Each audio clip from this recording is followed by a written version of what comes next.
தலைவர்கள் என்ன சொன்னாங்க? நாங்க பிஜேபியோட இப்ப இல்ல, இதுவரை வராத ஓட்டுகள் எங்களுக்கு வரும்.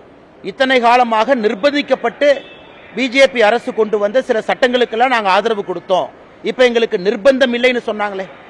அதனால வேலுமணி அவர்களுடைய அந்த ஸ்டேட்மெண்ட்டை பார்க்கும் பொழுது வேலுமணி அவர்களுக்கும் எடப்பாடி பழனிசாமி அவர்களுக்கும் ஏதோ உட்கட்சி பிரச்சனை மாதிரி எனக்கு தெரியுது.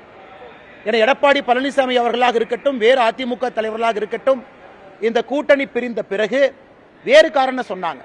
எங்களுக்கு இந்த சமுதாயத்தினுடைய வாக்கு வரும், இந்த வாக்கு வங்கி இத்தனால இல்ல, நாங்க தவறு பண்ணிட்டோம், நிர்பந்திக்கப்பட்டு சில சட்டங்களுக்கு ஆதரவு கொடுத்தோம்னு சொன்னவங்க இன்னைக்கு பிஜேபி எங்களோட இருந்தா 35 ஜெயிச்சிருப்போம்னா எடப்பாடி பழனிசாமி அவர்களுக்கும் எஸ்பி வேலுமணி அவர்களுக்கும் கட்சிக்குள்ள ஏதோ ஒரு பிரச்சனை ஆரம்பித்திருப்பதாகத்தான் நான் பார்க்கின்றேன். அவங்க உட்கட்சி பிரச்சனை எனக்கு தெரியாது. பாஜகவை பத்தி கேளுங்க, நான் சொல்றேன். எனக்கு மாநில தலைவர்கிட்ட கேட்டுக்கோ, மாநில தலைவர்கிட்ட கேட்க அவருக்கு எப்படி உட்கட்சி பிரச்சனை தெரியும் எனக்கு தெரியல. தெரியும்.